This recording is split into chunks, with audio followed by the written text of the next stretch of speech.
Hi everyone, it's me again. Welcome back to my channel. Today I'm going to review chapter 334 of My Hero Academia, and I've been very excited for this chapter. As you know, last week we saw Star's last resort to defeat Shigaraki, and it was insane seeing her create a rule to literally had New Order revolt against the other quirks that are inside All for One. And we saw all these quirks fighting against Star and in a way trying to protect Shigaraki and All for One. It was just insane. So for this week's chapter, we get to see the aftermath after Star's death. As New Order is literally destroying Shigaraki from inside out, he reveals to have stolen the Nomu's wing quirk to easily escape the pilots.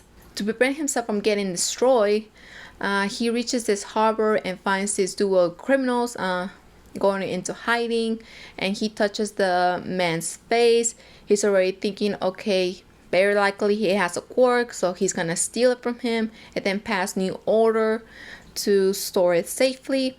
However, it does not work. Due to the numerous quirks that are inside All for One and the rule that Star set, New Order got destroyed by fighting all of these quirks, and it's slowly disappearing. Honestly, I never thought that was possible. In a way, it kind of reminds me of the remaining embers of One for All. Yeah, it's literally like this. Before Star disappears, she regrets not being able to kill Shigaraki, but she's very confident that the will of a hero will pass on and he will get defeated next time for sure. I mean, those are some very truthful words, but All for One is not even intimidated, and he also responds to this statement with also some truthful words. He states that as long as humans survive, that's still a victory, and he's absolutely correct. And this is where it gets a little creepy but sad at the same time. Underneath this disgusting mixture of flesh, we see some hands, and inside all of that, like in the, I guess in the core, we see a small child.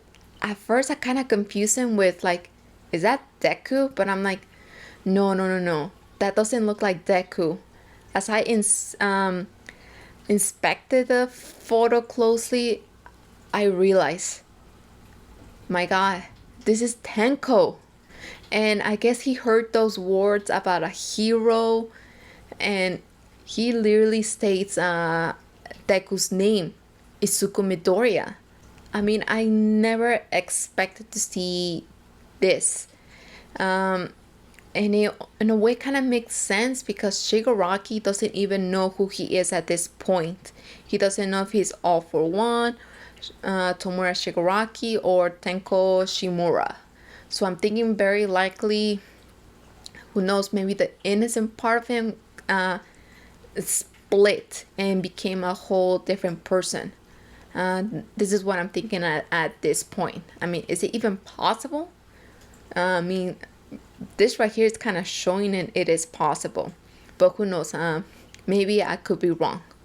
After the news of Star's death reaches other nations, just like All for One predicted, all the other nations decide not to send any of the heroes overseas and decide to prioritize the safety of their nations first. So in a way, this leaves Japan with no outside help at all. It's all up to them. I mean, we even see the #1 hero for Egypt. I think it's Sabah. I still can't remember his name correctly. He's not happy with the decision. But, I mean, could you blame the other countries prioritizing the safety of their nation first?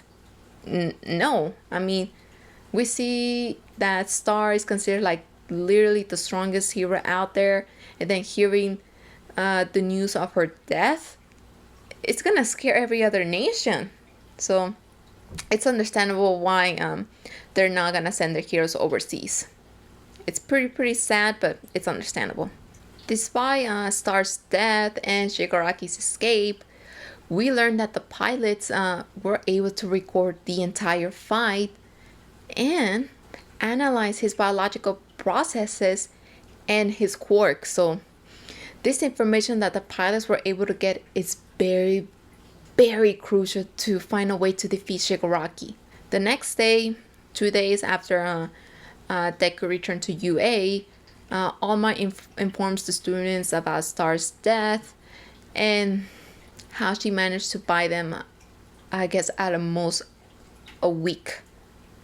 I guess due to the damage that New Order was able to have on his body, very likely he's gonna be delayed. So I guess they're estimated at most to have 1 week. All Might suggests the students to use this time wisely, and at the end of the chapter, this is one of my favorite panels. We finally get to see that little light inside Deku's eyes return after who knows how long. God, it almost got me a little teary because we haven't seen that little light inside Deku's eyes for such a long time, and it was so nice to see it finally again on his eyes. I mean, the very last chapters after the war, were very dark, and we got to see how that little light in Deku's eyes continue going away, seeing tragedy after tragedy. But seeing it return once again, God, it almost got me a little teary, and I was so happy to see it once again. Honestly, I have no idea what's gonna happen for next week's chapter.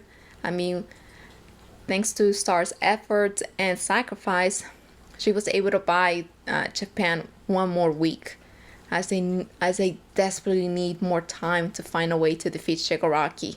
I mean, when it was revealed that they just had a few days left, just like 1 day left, I was like, how the hell are they gonna defeat Shigaraki? He's almost complete.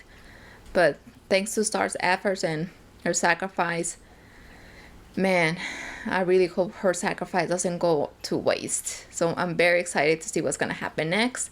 Maybe we get to learn the unknown quirk that we had yet to see for One for All from the second user. We still don't know what that quirk is, so I'm very hopeful and excited that it will get revealed for next week's chapter. Who knows? Hopefully. I really want to learn, like, what does that quirk do? So who knows? Anyways, thanks for watching, and I hope to see you for the next video. Bye.